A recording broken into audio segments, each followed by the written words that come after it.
edition of the Ramble on Reactions. Sitting next to me is handsome Daniel Nye. Oh, sitting right over there is clever Erical Muller? Eric. We'll stick at Eric. I was going to say, there's no formal name for Eric. Right. You can't elongate that. Anyway. Because, manners maketh man. Oh, I see where you're going with that. That's right. We're trying to be all prim and proper for once. We're trying. And clearly looking at our attire, we're pretty bad with it. Well, I am the American here. Sportsy. Cowboy! Pew, pew! Yeehaw! Whiskey, tequila, stuff, drugs. Champagne! Yes, so if you couldn't tell already, there's a dog running around making noise, but we also saw Kingsman 2, The Golden Circle. So, yes. You want to nutshell a little bit of the plot for me? A little bit of the nutshell of this plot is, the events continue 1 year later where we found out there's now a new crime syndicate called The Golden Circle that is led by Julianne Moore, and she is the new drug queen of the world. Drug queenpin. Yeah, queenpin. And she's out there getting drugs out there. She takes out the Kingsman, so it's up for the Kingsman to unite with their long-lost American cousins, the Statesmen, to force together and fight evil and say no to drugs, kids. That's funny. I say nutshell the plot. That's the entire movie.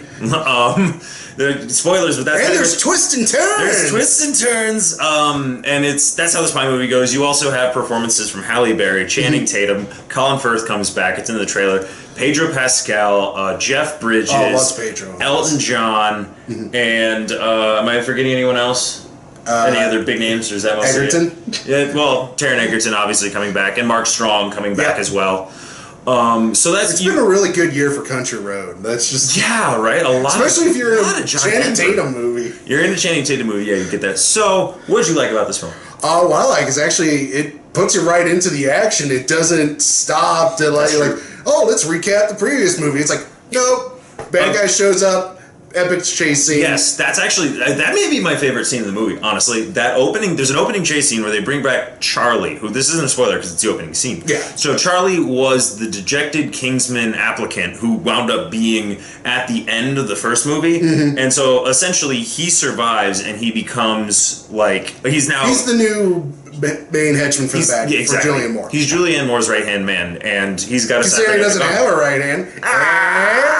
So He actually has a cybernetic arm, and he actually has a pretty cool... I like his arc. It's really, interesting and vital to the plot. And it's my favorite sequence, or just how they do it. But then shortly thereafter, you lose the entire Kingsman organization. Yes. Again, in the trailer, so not really much of a spoiler. So then they're forced to go stateside and work with them. And then you get a lot... I was surprised how much Pedro Pascal we got. Oh, I loved the Pedro Pascal. I loved it as well. He was fantastic. He was really good. It's still really disorienting for me not to, hear him doing a Game of Thrones accent or hear him doing an American accent. It was really this sounds weird. Your voice is... You're making sounds that I'm not used to hearing you say. You know what I mean? Because I've only seen him in a handful of things.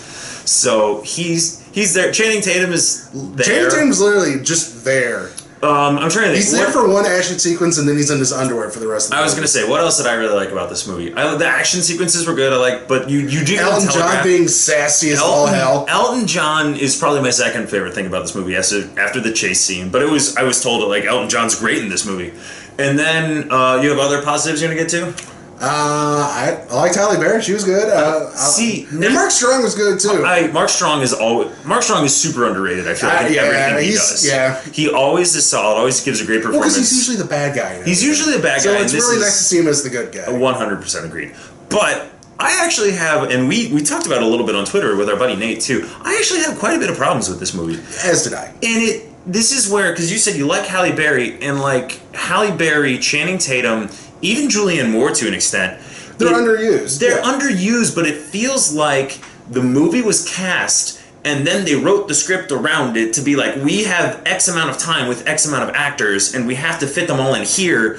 So you get Halle Berry in 2 locations, you get Channing Tatum in 1 location, and it's and you get Jeff Bridges in 1 location, and I'm why would you do this? I understand the name recognition, but why go out of your way to put this kind of talent into a movie and literally not use them? Well, Channing Tatum... It's I said, Statesman seems like a really cool idea. They just did nothing with it. Yeah, Pedro Pascal you get the most time with, and which is awesome, because he's great. but everything else is just not used well. And this is where I have one more gripe, and we'll get into yours. This is where expectations played a big thing into me. You roll your eyes. I will. Okay, good. You want me to give you one more? No, keep going. I'm just going to roll my eyes the entire time. If I do not know that reveal of Colin Firth coming back, if that's put in the movie blind and we literally knew nothing about it, this movie is a better experience for me. Okay, your turn. My two, as I wanted to go off yours, is they found a cure for death in this movie. Like, the way they did it, it made sense. But the problem is, okay, you just wiped out the Kingsman. Why can't you just do the same thing for them? And then the other thing I didn't like about this movie is it's a little too in on the joke. Yeah. There's a lot of references, jokes to the first movie, and there's literally a moment where someone turns and winks at the camera to let you all know that he's in on the joke. I did not... that's just bad filming. Agreed. Doubling down on that, one of the reasons why the first Kingsman was so good is because they subvert your expectations at the whole movie, and when you kill off the lead halfway through the movie, that's a huge thing, and they just totally went back on it halfway through this movie, and I'm like... we kept arguing on the show. He should have been dead. Dead. Yeah. Dead. Yes. And like I said, when you find the cure for death, they really lower the stakes for what, can happen in these films. I definitely agree with that, and it's just I have a lot of problems with the third act. That was one of the things we really got into. Yeah. And as far as that goes, it was bland. It was bland. The first one, they took so many chances, and it was like they pulled no punches. It was like if they actually tried to do a Bond movie. That's what this felt like. It felt like Kingsman tried to do a Bond movie, and the first one, the reason you couldn't even compare them is because they did so much with the story and how crazy they went into left field. There was no comparing them. You couldn't even bring it up. You're like, it's a spy movie, but it's nothing like Bond. This is like Bond light. See, to me, this is how I can understand how most people felt about like Guardians of the Galaxy 2, where it's like... These are movies that came out of nowhere for being totally original, so when you do a sequel to them, it's really hard to do it because you have to overcome the fact that it's no longer original because it's a sequel to original property.